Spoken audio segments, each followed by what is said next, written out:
ఒక తెల్ల ఆయన ఉదయకాలం లేచి వాకింగ్ వెళ్తున్నాడు. అప్పుడు అక్కడ ఎవరో డ్రైనేజ్ది మూత తెరిచిపెట్టినారంట. ఒక ఆయన పోయి దాంట్లో పడినాడు. బయటికి రావడానికి ట్రై చేస్తున్నాడు కానీ ఆయన పైకి రాలేకపోతున్నాడు. ఎవరైనా సహాయం చేయండి అని అరుస్తున్నాడు. ఈ తెల్ల ఆయన అది చూసి వెంటనే పోయి, మరి ఈయన తెలుగు రాదు కదా, ఈయన ఏమన్నాడంటే గివ్ యువర్ హ్యాండ్ అని అన్నాడట. గివ్ యువర్ హ్యాండ్ అని, నీ చెయ్యి నాకు ఇస్తే నేను నిన్ను పైకి లాగుతానని. ఎన్నిసార్లు గివ్ యువర్ హ్యాండ్ అంటే కూడా వాడు చెయ్యి ఇవ్వడం లేదు. అప్పుడు ఈయనకి ఎందుకో డౌట్ వచ్చి టేక్ మై హ్యాండ్ అన్నాడంట. టేక్ మై హ్యాండ్ అంటేనే వెంటనే వాడు చెయ్యి అందించినాడట. ఎందుకంటే వాడు పుట్టినప్పటి నుండి గివ్ అనే మాట వానికి తెలియదు. టేక్ అనేదే తెలుసు, తీసుకోవడమే తెలుసు కానీ ఇవ్వడం వానికి తెలియదు అన్నమాట. అట్లా చాలామంది ఉంటారు.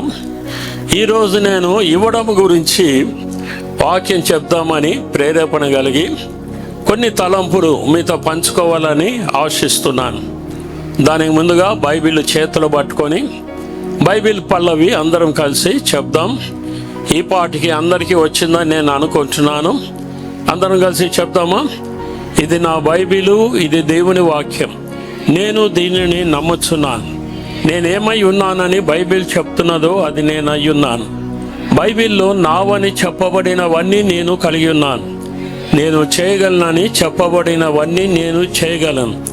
నా మనస్సు నూతన పరుచుకొనుట వలన నేను రూపాంతరము చెందుతున్నాను. ఈరోజు దేవుని చిత్తం వైపు మరొక అడుగు ముందుకు వేస్తున్నాను. నేను క్రీస్తు వలె మార్పు చెందుతున్నాను. నేను పరిశుద్ధాత్మ ద్వారా శక్తి పొందుకొనుచున్నాను. దేవుడు నన్ను పిలిచిన పిలుపు కొరకైన కోరిక, క్రమశిక్షణ, తీర్మానము కలిగును. ప్రియులారా, మన సంఘానికి ఇతర సంఘాలకు వ్యత్యాసం ఏమనగా, మన సంఘము ఆది సంఘాన్ని మాదిరిగా ఉంచుకొని మరి ఆదివారము దేవాలయంలో కూడుకుంటున్నాం, వారమంతా గృహాలలో కూడుకుంటున్నాం. కేవలం పాస్టరే కాకుండా విశ్వాసులందరూ కూడా సంఘంలో వాడబడుతున్నారు. మన సంఘంలో ఎంతోమంది లీడర్స్గా ఉన్నారు, అసోసియేట్ లీడర్స్గా ఉన్నారు, స్పిరిచువల్ పేరెంట్స్గా ఉన్నారు. కానీ ఇతర సంఘాలు రోమన్ క్యాథలిక్ పద్ధతిలో సేవ చేస్తున్నారు. ఏంటి రోమన్ క్యాథలిక్ పద్ధతి అంటే, పాస్టర్ ఒక్కడే పని చేయాలి, హోలీ పర్సన్ కాన్సెప్ట్ అని అంటారు. విశ్వాసులు కేవలం ఆదివారం వస్తారు, మరలా ఆదివారమే కలుసుకుంటారు. వాళ్ళను ఆదివారపు క్రైస్తవులని అంటున్నాం. తర్వాత ఇతర సంఘాలు ఆదివారం కూడుకుంటారు కానీ గృహాలలో వారు కూడుకోరు అన్నమాట. అది holy building concept, holy person concept, holy building concept. ఇది ఎక్కడి నుండి వచ్చిందంటే రోమన్ క్యాథలిజం నుండి వచ్చింది. సో దేవుని కృపను బట్టి మనము ఆ రోమన్ క్యాథలిక్ పద్ధతిలో నుండి బయటకు వచ్చినాం. మరి సంఘంలో ఎంతమంది దేవుని కొరకై వాడబడుతున్నారో వారందరినీ కూడా నేను అభినందిస్తూ ఉన్నాను. ఈరోజు మొట్టమొదటిసారి వచ్చిన సహోదరిని బట్టి దేవునికి స్తోత్రములు. ప్రభు మిమ్మల్ని దీవించి ఆశీర్వదించును గాక. ఇప్పుడు 2వ కొరింథీ పత్రిక 9వ అధ్యాయం 6వ వచనం నుండి 10వ వచనం వరకు చదువుకుందాం. చదివేటప్పుడు జాగ్రత్తగా వినాలని మనవి చేస్తున్నాను. 2వ కొరింథీ పత్రిక 9వ అధ్యాయం 6 నుండి 10 వరకు చదువుకుందాం. Page number 164, 164. కొంచెముగా విత్తువాడు కొంచెముగా పంట కోయును, సమృద్ధిగా విత్తువాడు సమృద్ధిగా పంట కోయును అని ఈ విషయమై చెప్పవచ్చును. సనుగు కొనకయు బలవంతముగా కాకయు ప్రతివాడును తన హృదయములో నిశ్చయించుకొనిన ప్రకారము ఇయ్యవలెను. దేవుడు ఉత్సాహముగా ఇచ్చువానిని ప్రేమించును, మరియు అన్నిటి యందు ఎల్లప్పుడూ మీలో మీరు సర్వ సమృద్ధి గలవారై ఉత్తమమైన ప్రతి కార్యము చేయుటకు దేవుడు మీ ఎడల సమస్త విధములైన కృపను విస్తరింప చేయగలడు. ఇందు విషయమై అతడు వెదజల్లి దరిద్రులకిచ్చెను, అతని నీతి నిరంతరము నిలుచును అని వ్రాయబడి ఉన్నది. విత్తువానికి విత్తనమును తినుటకు ఆహారమును దయచేయు దేవుడు మీకు విత్తనము దయచేసి విస్తరింపచేసి మీరు ప్రతి విషయములో పూర్ణౌదార్య భాగ్యము గలవారగునట్లు మీ నీతి ఫలములు వృద్ధి పొందించును. దేవుడు తన పరిశుద్ధ వాక్యమును దీవించునుగాక. ప్రియులారా, దేవునికి ఇవ్వడం విషయంలో పాత నిబంధన కొత్త నిబంధనలో 2300 సార్లు రాయబడి ఉన్నది అబౌట్ గివింగ్ టు గాడ్. తర్వాత దశమ భాగం గురించి బైబిల్లో 40 సార్లు రాయబడి ఉన్నది. యేసు ప్రభు కూడా దశమ భాగం గురించి 3 సార్లు కొత్త నిబంధనలో ప్రస్తావించాడు. కాబట్టి మన దేవుడు ఇచ్చే దేవుడు, మనము కూడా ఇచ్చేవారుగా ఉండాలని దేవుని యొక్క ఆశ. దేవుడు ఎందుకు మనకు ఇచ్చేవాడు అంటే ఆయన ప్రేమ కలిగిన దేవుడు. ప్రేమ ఉంటేనే మనం ఇతరులకు ఇస్తాం. మరి దేవుడు ఎంత ప్రేమించినాడు మనలను? యోహాను సువార్త 3:16 అందరికీ తెలుసు కదండి. దేవుడు లోకమును ఎంతో ప్రేమించి ఏం చేసినాడు? తన ఏకైక కుమారుడైన యేసు ప్రభునే మనకు ఇచ్చినాడు. సో మనము కూడా దేవునికి ఇవ్వాలంటే దేవుని పట్ల ప్రేమ ఉంటేనే మనము దేవునికి ఇస్తాం. ప్రేమ లేకుండా ఎవరు దేవునికి ఇవ్వలేరు. ఆ సత్యాన్ని మనము గ్రహించాలి. తర్వాత దేవునికి ఎందుకు మనం ఇవ్వాలి అని అంటే మొట్టమొదటి కారణము యోహాను సువార్త 1వ అధ్యాయము 2-3 వచనాలు చదువుకుందాం. నేను చివరిలో మరలా ఈ విషయాలు అడుగుతాను, అందుకే రాసుకోగలిగిన వారు రాసుకోండి, లేక జ్ఞాపకం ఉంచుకోగలిగిన వారు జ్ఞాపకం ఉంచుకోండి.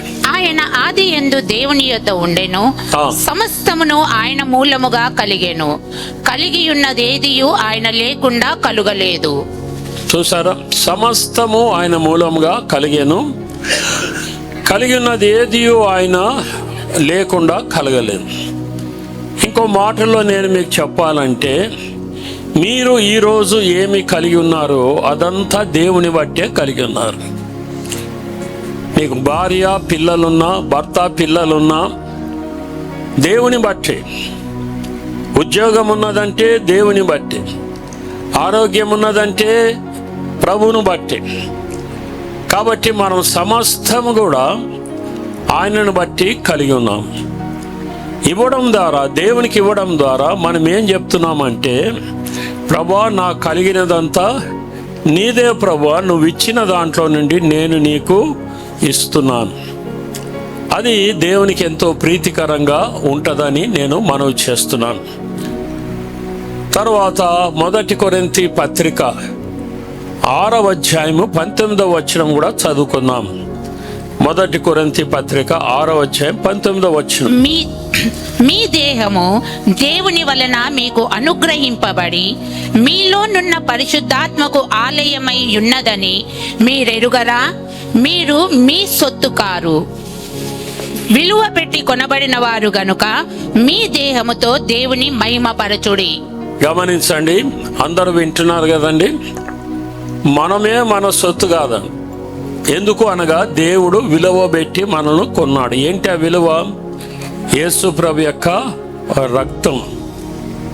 ఆయన తన రక్తం ద్వారా సంపాదించిన సంఘం అని అపోస్తలుల కార్యం 20:28లో రాయబడి ఉన్నది. మనమే మన సొత్తు కానప్పుడు మన డబ్బు మనది కాదు, మన సమయము మనది కాదు, మన శక్తి కూడా మనది కాదు. సో అన్నీ దేవునివే. దేవుడిచ్చిన దాంట్లో మనము దేవునికి ఇస్తున్నామనే సత్యాన్ని మనము గ్రహించాలి. ఒక ఐస్ క్రీమ్ ఫ్యాక్టరీ ఉన్నదంట.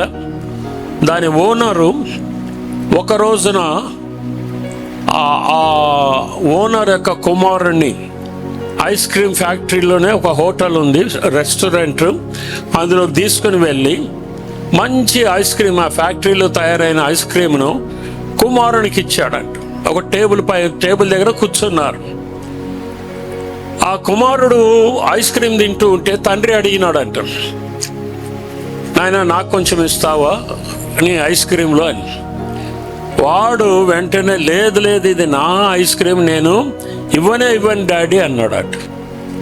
ఓరి పిచ్చోడా, అసలు నువ్వు అడిగితే ఫ్యాక్టరీ అంతా నీకు ఇచ్చేస్తాను కదరా, నువ్వు నా కుమారునివి, ఒక ఐస్ క్రీమ్ అడిగితేనే నువ్వు ఇవ్వడం లేదు. మనం చాలామంది అట్లా ఉన్నాం కదండి. దేవుడు అన్నీ మనకిచ్చినాడు, అవునా కాదా? మనము దేవునికి ఇవ్వాలంటే లేదు ఇది నాది, నేను సంపాదించినాను, నేను కష్టపడ్డాను. ఎట్లా కష్టపడ్డావు? దేవుడు నీకు సామర్థ్యం ఇవ్వకపోతే నువ్వు కష్టపడలేవు. కాబట్టి ఈ సత్యాన్ని మనము గ్రహించాలి. తర్వాత సామెతల గ్రంథం 3వ అధ్యాయం 9వ వచనం చదువుకుందాం. సామెతల గ్రంథం 3వ అధ్యాయము 9వ వచనం. నీ రాబడి అంతటిలో ప్రథమ ఫలమును నీ ఆస్తిలో భాగమును ఇచ్చి యెహోవాను ఘనపరచుము. చూసినారా? యెహోవాను ఘనపరచు. ఎప్పుడు, ఎట్లా? మన ఆస్తి అంతట్లో ఆయనకు భాగం ఇవ్వాలి. ఎంతమంది ఇస్తున్నారు లేదో మనకు తెలియదు. తర్వాత నీ రాబడిలో ప్రథమ ఫలం దేవునికి ఇవ్వాలని. అట్లా ఇచ్చినప్పుడు మనము దేవుణ్ణి ఘనపరుస్తున్నాం. So by giving to God you are honouring God. దేవునికి ఇవ్వడం ద్వారా దేవుని ఘనపరుస్తున్నాం. ఎవరు ఆయనను ఘనపరుస్తారో వాళ్ళని దేవుడు ఏం చేస్తాడండి? వాళ్ళను దేవుడు ఘనపరుస్తాడు. నన్ను ఘనపరచు అని నేను ఘనపరుస్తానని చెప్పినాడు. సో ఇవ్వడం ద్వారా మనం దేవుణ్ణి ఘనపరుస్తున్నాం అనే సత్యాన్ని మనం గ్రహించాలి. అమెరికా దేశంలో అనుకుంటాను మరి ఆర్జీ లుటర్నీ అనేటువంటి ఆయన పెద్ద బిజినెస్ మ్యాన్. ఆయన ఏం తయారు చేస్తాడు వాళ్ళ కంపెనీలో అంటే బుల్డోజర్స్, తర్వాత జేసీపీ అంటారు కదండి, ఈ మట్టిని తీసేస్తుంటే అవి చిన్న చిన్నవి కాదు, పెద్ద పెద్ద మైన్స్లో వాడేటువంటివి పెద్ద పరికరాలు అన్నమాట. బుల్డోజర్స్, తర్వాత జేసీపీలు ఇటువంటివి తయారు చేసే కంపెనీ. దానికి ఓనర్ ఆయన ఏం చేస్తాడంటే కంపెనీ నుండి జీతం తీసుకుంటాడు. ఆ జీతంలో 90% దేవునికి ఇస్తాడు. తర్వాత కంపెనీకి వచ్చిన లాభంలో కూడా 90% దేవునికి ఇస్తాడట. ఆయన ఏమంటాడంటే నేను దేవునికి ఇచ్చే పాత్ర చిన్నది, దేవుడు నాకు ఇచ్చే పాత్ర చాలా పెద్దది అని అంటాడు. ఆ విశ్వాసం ఉన్నది కాబట్టి ఆయన అంతగా దేవునికి ఇవ్వగలిగినట్టు. ఇది మీరు గూగుల్లో కూడా సెర్చ్ చేస్తే మీకు దొరుకుతుంది. తర్వాత దేవుడు ఎవరిని ప్రేమిస్తాడు ఒకసారి చూడండి. 2వ కొరింథీ పత్రిక 9వ అధ్యాయం 7వ వచనం చదువుకుందాం. 2వ కొరింథీ 9వ అధ్యాయం 7వ వచనం. సనుగు కొనకయు బలవంతముగా కాకయు ప్రతివాడును తన హృదయములో నిశ్చయించుకొనిన ప్రకారము ఇయ్యవలెను. దేవుడు ఉత్సాహముగా ఇచ్చువానిని ప్రేమించును. చూసారా? ఎవరిని ప్రేమిస్తాడు అంటండి దేవుడు? ఉత్సాహంగా ఇచ్చేవారు. సనుక్కుంటూ ఇచ్చేవాళ్ళు అంటే దేవునికి ఇష్టం లేదు. గొనుక్కుంటూ ఇచ్చేవాళ్ళు దేవునికి ఇష్టం లేదు. బలవంతంగా ఇచ్చేవాళ్ళు దేవునికి ఇష్టం లేదు. పేరు కొరకు ఇచ్చేవాళ్ళు దేవునికి ఇష్టం లేదు. భయంతో ఇచ్చినా కూడా దేవుడు వాటిని అంగీకరించడు. మనం చూస్తున్నాం చాలామంది మరి అన్యులు దేవునికి ఇస్తారు, ఏదో మొక్కుబడి చేసుకొని ఉంటారు, అది చెల్లించకపోతే ఎక్కడ కీడు జరుగుతుందని భయంతో ఇస్తారు. కానీ మనం అట్లా ఇవ్వడానికి వీల్లేదు. ఉత్సాహంతో, సంతోషంతో, ఇదంతా దేవుందే, దేవుడిచ్చిన దాంట్లోనే నేను దేవునికి ఇస్తున్నాను, నేను దేవుని ప్రేమిస్తున్నాను అని సంతోషంగా ఇచ్చే వాళ్ళని బట్టి దేవుడు ఎంతగానో సంతోషిస్తాడు. తర్వాత నువ్వు ఎంత ఇస్తున్నావు అనేది ప్రాముఖ్యమైంది కాదు, ఎట్లా ఇస్తున్నావు అనేది ప్రాముఖ్యం. ఎటువంటి హృదయంతో నువ్వు దేవునికి ఇస్తున్నావు. మనందరికీ తెలుసు కయ్యూని హేబేలు విషయంలో ఒక అర్పణ దేవుడు అంగీకరించినాడు, ఇంకొక అర్పణ దేవుడు అంగీకరించడు. సో నీ హృదయం అనేది చాలా చాలా ప్రాముఖ్యమైనటువంటిది. తర్వాత లూకాసు వార్త 6వ అధ్యాయం 38వ వచనం మనము చదువుకుందాం. లూకాసు వార్త 6వ అధ్యాయం 38వ వచనం. క్షమించుడి, అప్పుడు మీరు క్షమింపబడుదురు, ఇయ్యుడి, అప్పుడు మీకు ఇయ్యబడును. చూసారా? ఇయ్యుడి, అప్పుడు మీకు ఇయ్యబడును. మనము దేవునికి 100 రూపాయలు ఇచ్చినామనుకోండి, ఆ 100 రూపాయలు తిరిగి దేవుడు ఇస్తాడా? దానికి ఏమైనా కొంత కలిపి ఇస్తాడా? ఏమనుకుంటారు మీరు? ఇయ్యుడి, మీకు ఇయ్యబడును అన్నాను కదా, దేవునికి ఒక 100 రూపాయలు ఇస్తే మరలా 100 రూపాయలు ఇస్తాడా? లేదని. దేవుడు ఇంకా దానికి కొంత కలిపి ఇస్తాడు. అందుకే అన్ని బ్యాంకుల కన్నా ఎక్కువ ఇంట్రెస్ట్ ఉన్న బ్యాంక్ ఏదంటే దేవుని బ్యాంక్. అందుకే దేవునికి ఎంత ఇస్తే దేవుడు తిరిగి నీకు అంత ఇస్తాడు. ఇదొక గొప్ప సత్యం. ఇది నాకు దేవుడు ఎప్పుడు నేర్పించినాడంటే, ఒకసారి దుర్గానగర్ అని రోడ్ అవతల ఒక చిన్న స్లమ్ ఏరియా ఉన్నది. అక్కడ ఒక గుడిసెలోనికి, ఆ రోజుల్లో ఒక గుడిసెలోనికి వెళ్ళినాను. నేను కొంచెం హైట్ ఉన్నాను, గుడిసె ఇంతే ఉన్నది, వంగి లోపలికి పోయినాను. అక్కడ కూర్చోడానికి కుర్చీ కూడా లేదు, సాప వేసినారు, సాపలో కూర్చున్నాను. వాళ్ళ పేదరికం చూసి నాకు చాలా బాధ అనిపించింది. అప్పుడు నేను ప్రార్థన చేసిన, ప్రభువా, నువ్వైతే నన్ను అనేక దేశాలకు తీసుకొని వెళ్తున్నావు, మరి వీళ్ళేమో ఇక్కడ పేదరికంలో బాధపడుతున్నారు. వీళ్ళ పేదరికం పోవాలంటే నేను ఆయా దేశానికి వెళ్ళి డబ్బులు తీసుకొని వచ్చి ఇస్తే వీళ్ళ పేదరికం పోతుందా అని ప్రార్థన చేసినాను. ప్రభు అన్నాడు, ఎంతమందికి అని ఇస్తావు, ఎంతకాలం అని ఇస్తావు? అట్లా డబ్బులు తీసుకొని వచ్చి ఇస్తే వాళ్ళ పేదరికం పోతుందా? పోదు. నేను నీకు ఒక రహస్యం నేర్పిస్తాను, అది నువ్వు నేర్చుకో, మీ సంఘస్థులు కూడా నేర్పిమని చెప్పినాడు. అదే ఈ వాక్యం అనమాట. ఈయుడు మీకు అదొక సూత్రం అది. సో అప్పటి నుండి నేను ఇయ్యడం గురించి అప్పుడప్పుడు సంఘంలో వాక్యము చెప్తూనే ఉన్నాను అనమాట. సో ఒకసారి నేను స్కూటర్లో వెళ్తున్నప్పుడు మరి నాకు బాగా నడుము నొప్పి వచ్చేది. ఎందుకంటే ఒకసారి షటిల్ కాక్ ఆడుతూ వెనకకు పోయి పడినాను. ఒక రాయి మీద పడితే ఇక్కడ వెన్నెముక కొంచెం దెబ్బతిన్నది. క్రిస్టి వికాస్ మా పిల్లలు చిన్నగా ఉన్నారు, అప్పుడు వెనకాల కూర్చొని నా నడుము ఒత్తుతుండేవాళ్ళు అనమాట. అప్పుడు నేను ప్రార్థన చేసిన, ప్రభా మీ చిత్తమైతే నాకు ఒక కారు ప్రభు అని ప్రార్థన చేసిన. ప్రభు అన్నాడు, నేను నీకు ఒక సూత్రం నేర్పించినా కదా, అది పాటిస్తే నీకు కారు వస్తుంది అని అన్నాడు. ఏంటి ఆ సూత్రము? ఇయ్యుడి, మీకు ఇయ్యబడును. సో నేనేం చేసినానంటే, నా స్కూటరు తిమోతి అని నందనవనంలో పనిచేస్తాడు, ఆ పాస్టర్కి ఇచ్చేసిన. కొత్తది క్లాసిక్ స్కూటర్. ఇక నాకు ఏమి లేవు అంటే పిల్లల్ని తీసుకుపోవడానికి తీసుకురావడానికి. అదే వారంలో నేను అమెరికా దేశానికి వెళ్ళాను. అక్కడ ఒక కాన్ఫరెన్స్లో భోజన టైంలో ఒక టేబుల్ దగ్గర కూర్చున్నాను. 2 భార్యాభర్తలు నా దగ్గరికి వచ్చినారు, అమెరికన్స్ వాళ్ళు. ఆర్ యూ పాస్టర్ సుధాకర్ అని అడిగినారు. అవును, నేను సుధాకరేనండి అని. మీతో కూర్చొని భోంచేయచ్చా అని అడిగినారు. కూర్చోండి అని అన్నా.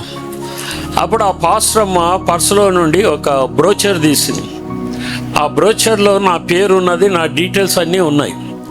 వాళ్ళు నా వెబ్సైట్లో నుండి అవి తీసుకున్నారన్నమాట.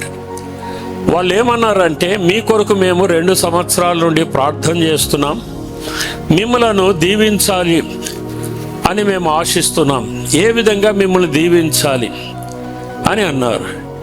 నేనన్నా, మా దగ్గర అనాథ పిల్లలు ఉన్నారండి, వాళ్ళ కొరకన్నా ఇవ్వచ్చు, లేక మా మందిరాన్ని ఎక్స్టెన్షన్ చేస్తున్నాం దాని కొరకన్నా ఇవ్వచ్చు అని అంటే, లేదండి సేవ కొరకు కాదు, మీ పర్సనల్ నీడ్ ఏదన్నా ఉంటే చెప్పండి అని అన్నాను. నేను భక్త సింగ్ గారి ద్వారా నేర్చుకున్న ఒక గొప్ప పాఠం ఏమంటే, మన అవసరాలు మనం ఎవరికి చెప్పవలసిన అవసరం లేదు, సూచన కూడా ఇవ్వకూడదు అంటాడు ఆయన.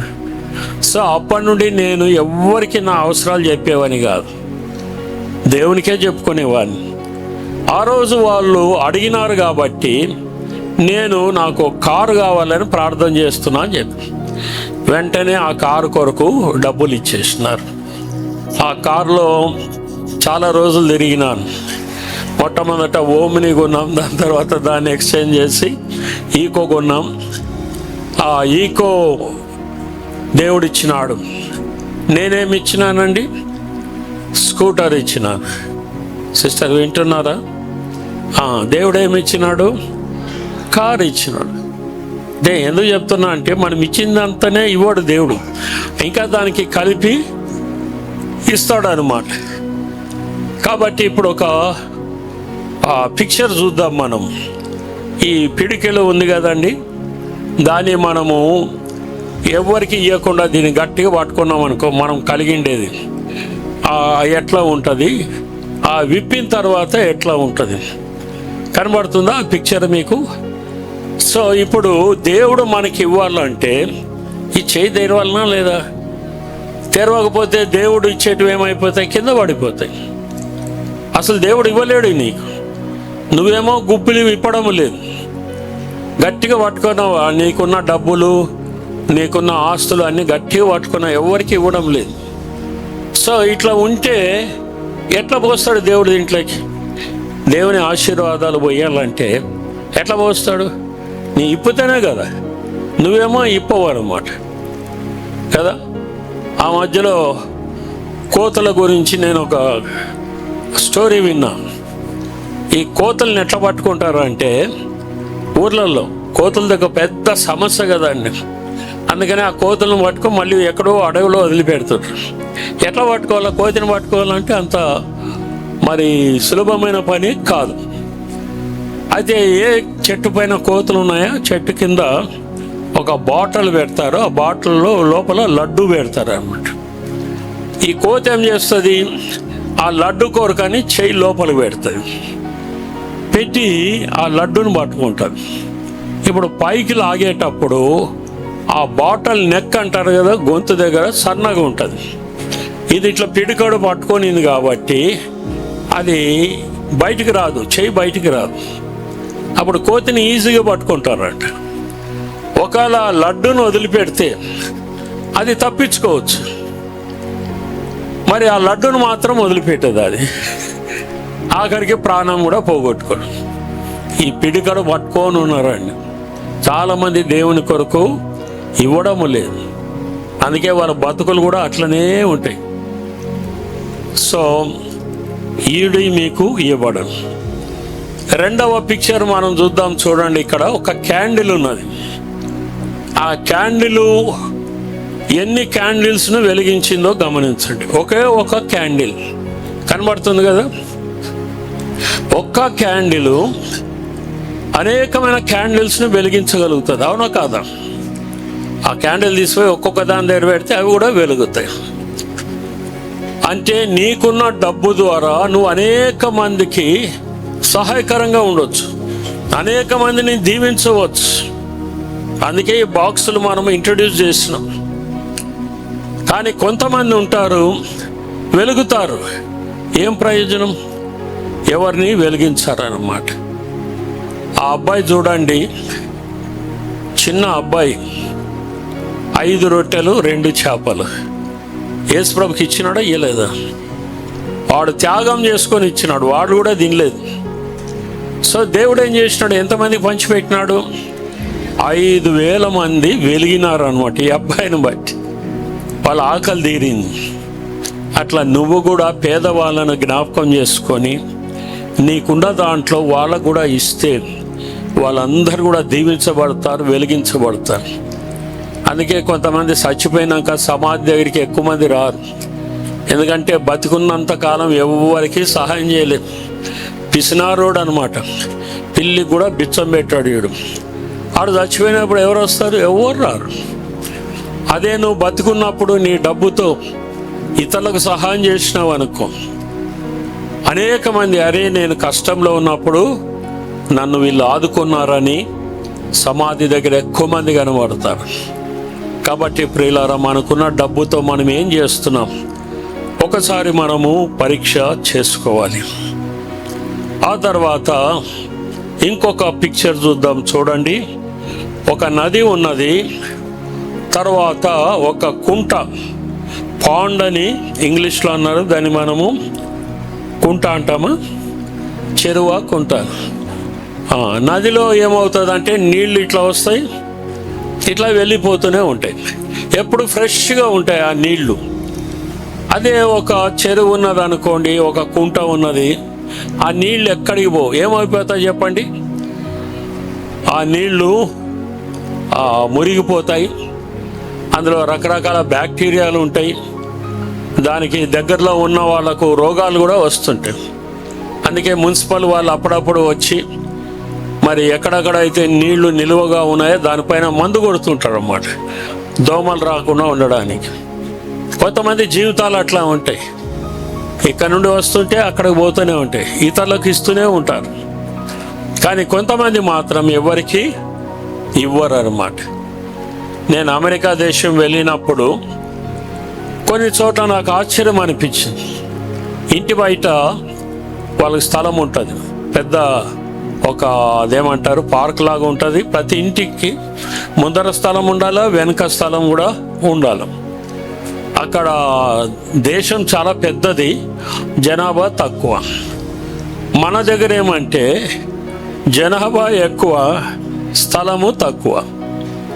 సో అందుకని వాళ్ళు ఏం చేస్తారు, అమెరికా వాళ్ళు ఒక సోఫా కొన్నారనుకోండి, ఆ పాత సోఫా తీసుకుపోయి బయట పెట్టేస్తారు రోడ్డు పక్కన.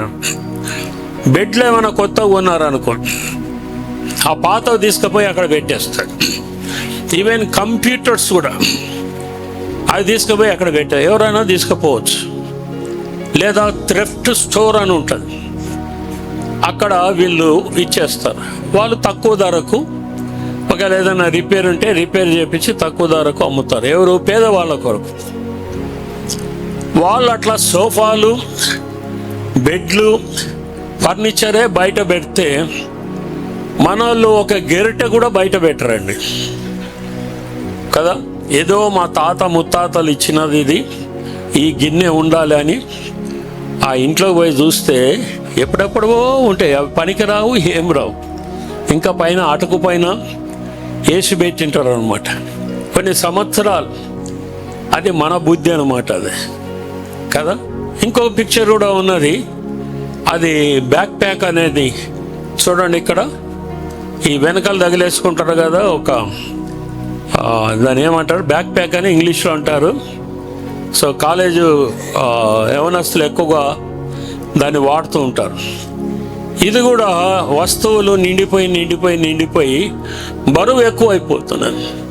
అందులో అవసరం లేనివి తీసి ఎవరికైనా ఇచ్చేస్తే కొంచెం బరువు తగ్గుతుంది కదా. ఆ పిక్చర్ రెండు ఉన్నాయి కదా, ఒకవైపు బరువు తగ్గిపోయింది, ఒకవైపు బరువు పెరిగిపోతున్నది. సో చాలామంది జీవితాలు ఈ విధంగా ఉన్నాయి. ఇతరులకు ఇవ్వరు, వాళ్ళ దగ్గరే పెట్టుకుంటారు. ఎందుకు ఆ బతుకు? యేసు ప్రభు అయితే సమస్తము మన కొరకు ఇచ్చేసినాడు అంటాడు, ఆయన ఏమీ పెట్టుకోలేదు.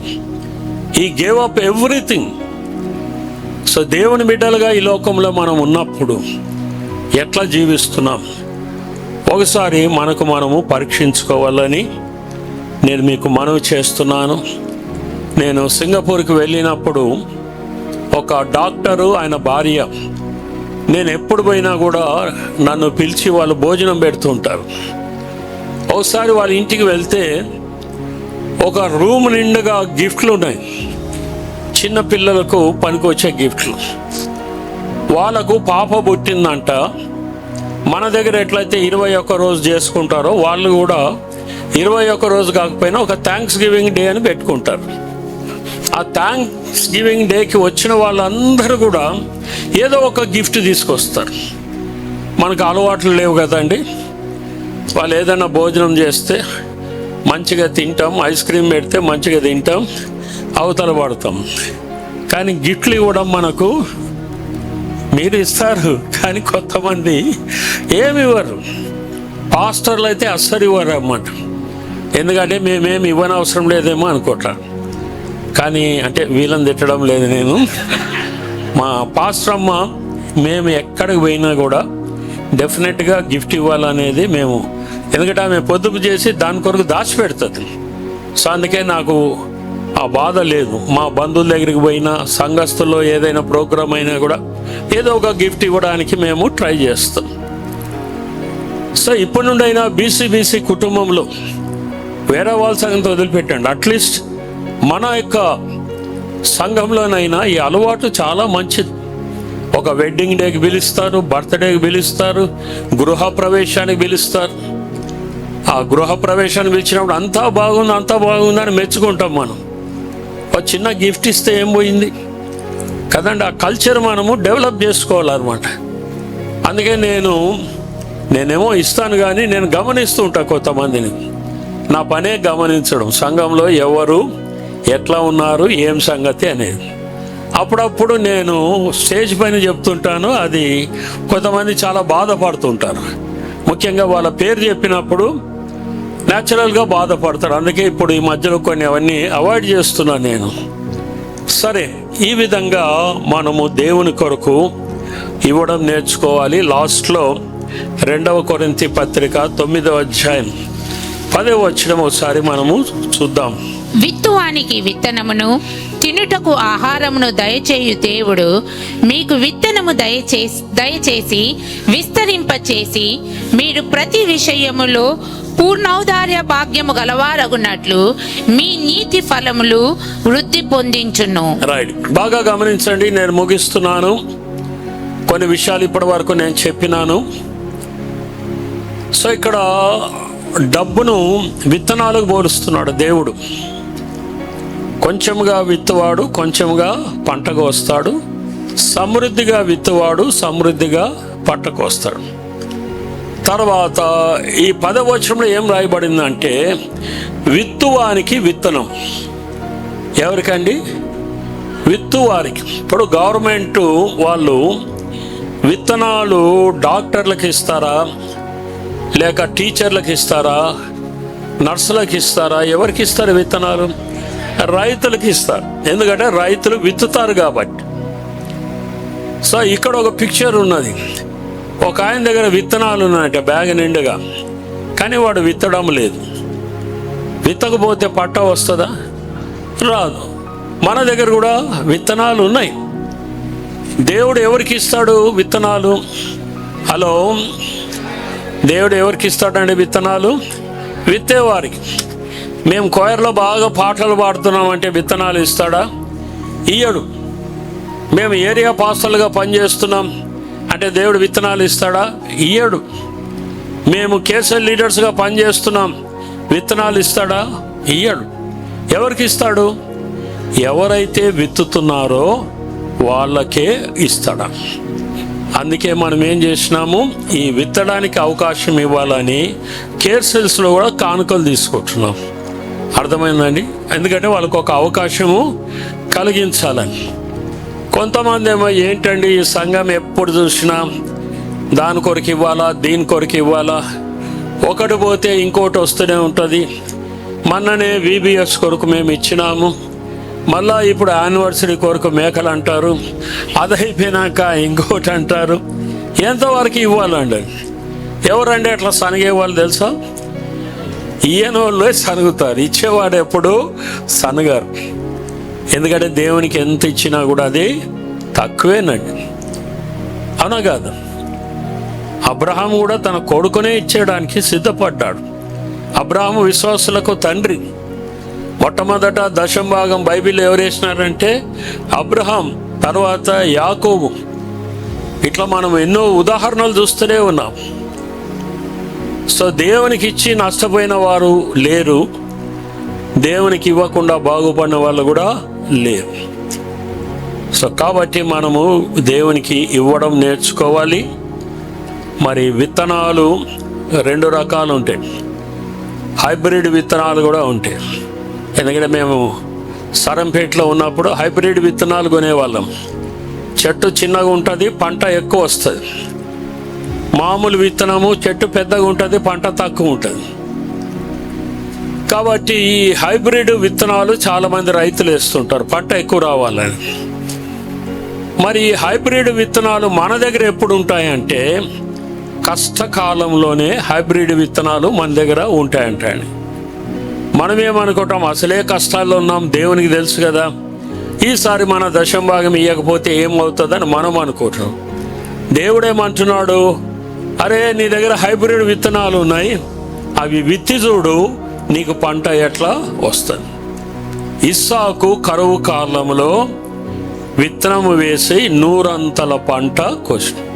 కరువు కాలంలో ఎవరు సాధారణంగా రైతులు విత్తనాలు వేరు, కానీ ఇస్సాకు విశ్వాసంతో వేసినాడు, 100 పంటను కోసినాడు. ఒక సారేపాతులో విధవరాలు ఉందంట. ఆమె భర్త చనిపోయినాడు, అప్పులు చేసిపోయినాడు. అదే టైంలో అక్కడ కరువు వచ్చింది, తినడానికి తిండి లేదు. ఆఖరికి ఆమె దగ్గర ఒక తొట్టెలో కొంచెం పిండి ఉన్నది, బుడ్డిలో కొంచెం నూనె ఉన్నది. 2 రొట్టెలు చేసుకొని నేను నా కొడుకు ఇది తిని చచ్చిపోదామని డిసైడ్ అయిపోయింది. కరెక్ట్గా అదే టైంకి ఏలియా అక్కడికి వస్తాడు. ఏలియా వచ్చి ఈమె పరిస్థితి అంతా గమనించి ఆయన ఒక రహస్యం చెప్పినాడు, అమ్మా నీ దగ్గర హైబ్రిడ్ విత్తనాలు ఉన్నాయి, అవి వాడితే నీ అప్పులు పోతాయి, అన్నీ పోతాయి, నీ దరిద్రత పోతుంది అని అన్నాడు. ఏమని చెప్పినాడు, నువ్వు 2 అప్పడాలు చేసి మొట్టమొదటి అప్పడం నాకు తీసుకొచ్చి ఇవ్వు, ఇక తర్వాత చూడని అన్నాడు. ఆమె విశ్వాసంతో ఆ అప్పడం చేసి ఏలియాకి ఇచ్చిందండి. ఇక ఆమె కరువు పోయింది, అప్పులు పోయినాయి, ఏలియాను పోషించింది, ఆమె పోషించుకుంది, కుమారుని పోషించుకున్నది. ఎంత గొప్ప అద్భుతం కదండి. ఇంతకన్నా క్లియర్గా ఏం చెప్పాలి చెప్పండి, అర్థమవుతున్నదండి. ఇవ్వడం ద్వారా ఎన్ని ఆశీర్వాదాలు, ఎన్ని దీవెనలు ఉన్నాయి. మన దేవుడు ఇచ్చే దేవుడు కాబట్టి మనం కూడా ఇచ్చేవారుగా ఉండాలి. మరి దేని విషయంలో దేవుని శోధించకూడదు, కానీ దేవుడేమన్నాడు, మీరు ఇచ్చి నన్ను శోధించమన్నాడు. అవునా కదా, మీరు ఇచ్చి నన్ను చూడండి, శోధించండి అన్నాడు. అట్లా నా దగ్గర ఎప్పుడైనా డబ్బులు అయిపోయినాయి అనుకోండి, నా జేబులో ఎంత ఉంటే అంత తీసుకుపోయి కానుక పెట్టెలో పడేసేస్తాను. అదే వారంలో ఎక్కడి నుండి వస్తాయో నాకు తెలియదు, నాకు కావాల్సిన డబ్బులు దేవుడు ఇస్తూనే ఉంటాడు. ఎందుకంటే నా జీతం నా దగ్గర ఉండదు, పాస్టమ్మ దగ్గర ఉంటుంది.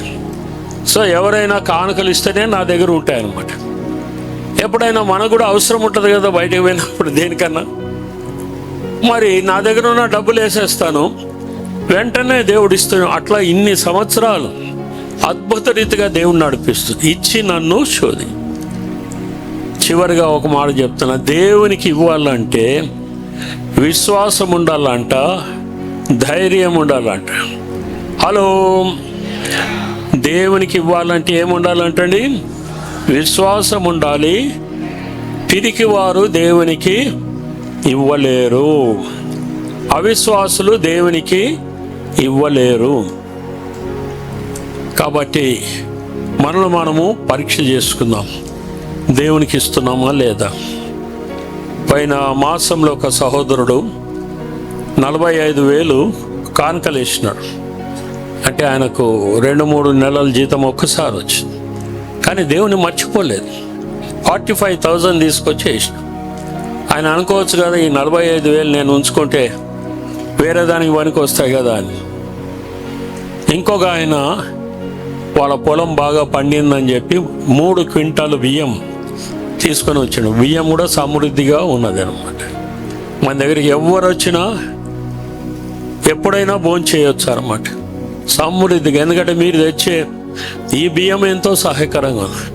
ఈ డబ్బాల ద్వారా ఎంతోమంది మేలు పొందుతున్నారు. సో నేను మనవి చేసేది ఏమంటే, ఇట్లా పట్టుకోకండి. ఇప్పటి నుండి దయచేసి మీరు దీవించబడాలంటే ఏం చేయాలా? ఇట్లా ఇవ్వాలా. ఇప్పుడైనా దేవుని ఆశీర్వాదాలు ఈ చేతులు పడతాయి, లేకపోతే నీ బతుకంతా ఇట్లనే ఉంటుంది. ఓకే, ప్రార్థన చేసుకుందాం. తల వంచండి, కళ్ళు మూసుకుండి ప్రార్థన చేసుకుందాం.